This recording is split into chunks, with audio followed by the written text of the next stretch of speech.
Hi there, it's Mike here from Smart Life AV, and today we're going to talk about video distribution. What is video distribution and why do you need it in your own home? Well, for many years now, it's been quite common for people to pay for premium TV services, either through satellite via Sky Q or through cable via Virgin Media. Now, typically what happens when you purchase these services is you get a main box, a master box, which has all the bells and whistles, and then mini boxes for additional rooms. Now, when you're buying these mini boxes for additional rooms, your subscription cost goes up. So your monthly cost on having the ability to watch premium TV in different rooms keeps increasing and increasing. So there have been changes to the way people live. Like previously, people would only have one TV in the household, probably in the living room. But nowadays, it's very common to have multiple TVs across living rooms, bedrooms, children's playrooms, home cinemas, etc. So we need solutions that can distribute video to multiple TVs in the property, so you have the ability to watch whatever you like from wherever you like, whenever you like. So let's talk about different technologies available. So the first is the good old HDMI cable. So this HDMI cable is just one that I had lying around. It's actually a special type of HDMI cable made for equipment racks because all HDMI cables are actually made differently. They are very sensitive cables because they have lots of individual cores in them, which makes them absolutely terrible for running around your home, around the property, through walls, etc. They are not made to do that. Buying long HDMI cables, one, is very expensive, and two, probably won't work for what you think it's going to do. It is not the correct way of distributing video through a property, but the only exception to that is, let's say for example you had a dedicated cinema room and you wanted to connect the projector to the AV receiver where the equipment is locally in that room, then yes, it would be more than adequate. But to run it all around your home from the equipment rack is a bad idea. HDMI standards change regularly every few years, and therefore the requirements of the cables, etc., change. So before long, it'll be very quick and guaranteed that the HDMI cables in the wall will not be suitable for what you would like them to do in the near future. And as we know, video is always ever evolving. So at the moment we're at 4K, previously we were at full HD 1080p, and we're slowly moving up towards the 8K video transition. So video quality is constantly improving, and therefore the infrastructure required to view that video is also changing all the time. Now the second option is something called a balun kit. So that's where you have a transmitter and a receiver, and effectively what this does is it takes the video, so you connect like your Skybox into this, it then converts the video into a signal that can be sent over a network cable like a Cat6, or at the moment we would recommend Cat6A because it has additional shielding. And it sends it to the receiver. The receiver converts it back to a video output with a HDMI output, and then that can be connected straight into your TV.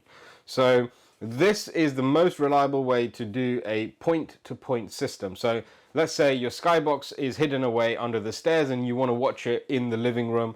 This will send the video from one device to one TV or projector or video display.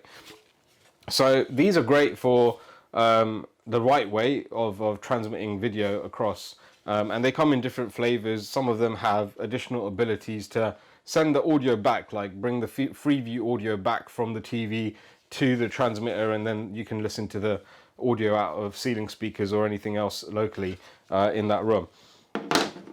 When we supersize the balun kit, we get something called a video matrix. So a video matrix is effectively multiple transmitters in one box. Now these come in many shapes and sizes. The one that we have here is what we would call a 4x4, and that means it can take 4 video sources as inputs, and it can send them to 4 different video displays. So in this case, let's say for example you would have two skyboxes. So you'd have your main silver skybox and you'd have a mini skybox. You may have a CCTV recorder connected into this, and you may have a media player like a NVIDIA Shield or Apple TV connected into this. So what functionality does that then give you? Well, your Sky Q silver box, your main skybox, is the only box that Sky offer that can support full 4K resolution, the highest quality available on Sky.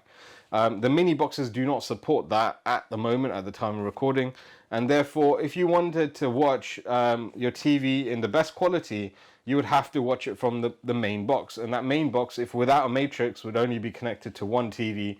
So you are now limiting yourself. You've bought lovely 4K TVs for your whole property, but you can only watch the best quality video on one TV. So that eliminates that issue. So you can now watch that Sky Q box, the main silver box, in the best quality on any TV, depending on what size matrix you have. So this is a 4x4. If you went for an 8x8 or even a modular size, so you could do, 4 sources going to 7 TVs, then that will do it, no problem. The other benefit of that is, again, I'm using Sky because it's the best example, but Sky charge you for BT Sport per box that you want. So if you pay for it once on the main box, and you're then able to watch BT Sport on any TV by paying for that subscription on the one box. With the mini boxes, they only offer 1080p, which means it's a lower quality. But the reason you might have two Sky boxes in the matrix is because the only way for you to watch two different things at the same time is by having more than one box. If you have one Skybox connected, you can watch that one box on any TV at the same time, but it'll be the same channel. So by having the second box, you're now giving every TV in the house the opportunity to watch two different things at the same time. Now, the third example we used was a CCTV recorder. Why would you want to watch your CCTV cameras on any TV in the property? Well, a lot of people actually feel more secure and safe if they're able to see what's happening outside of their home. So if you're not actually watching TV, you may have the CCTV camera's live view up on the TV in front of you, so you can see exactly what's happening if there's anyone trespassing on the property. So it's great for personal security. The fourth is the media player. So a lot of TVs are underpowered in their ability to play content from popular apps like Netflix, YouTube, BBC iPlayer, etc. So the media players have much better processors in. They have the ability to play audio in the highest quality available. They're updated the most in terms of new features and functionality compared to TVs, because TVs tend to go out of life every year. Then they're refreshed, but the maintenance and the support on TV apps isn't continued and will eventually die out. Whereas with a media player, you're much more likely to get the best quality possible. So by having the media player connected into the matrix, you can then watch the best quality app content wherever you are in the property. The step up from a matrix would be on a larger system. Let's say you now got more than 8 things you want to watch on more than 8 TVs. This is where we would move to something called a video over IP system.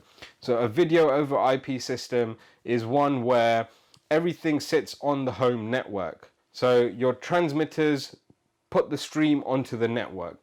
The receivers pull the stream off the network. All the functionality actually happens on the network. So it's a different way of distributing video, and it's at the moment it's more cost effective to do it that way if you have a very, very large system. But other than that, the technology used by matrices, commonplace, is called HD-based and is more than adequate for smaller systems. So those are the benefits of a video distribution system, and it's pretty commonplace. So how would you control it? Well, some manufacturers allow the ability for you to open a phone app and just change the video that's being sent to that TV. But normally we would recommend you pair it with a home automation system. So if you have a home automation system, you would typically use their home automation remote control at your TV location. So most systems offer multiple remotes, a more a basic option and a premium option. We offer Crestron Home, so we have the TSR 310 and the HR 310. One is a touchscreen remote and one is a traditional button remote, both of which you can see other videos on our channel. So if you want to find out more about the remotes that you use to control the TVs and these devices, then have a look at those videos. Alternatively, you can use a phone app to control and change the matrix content.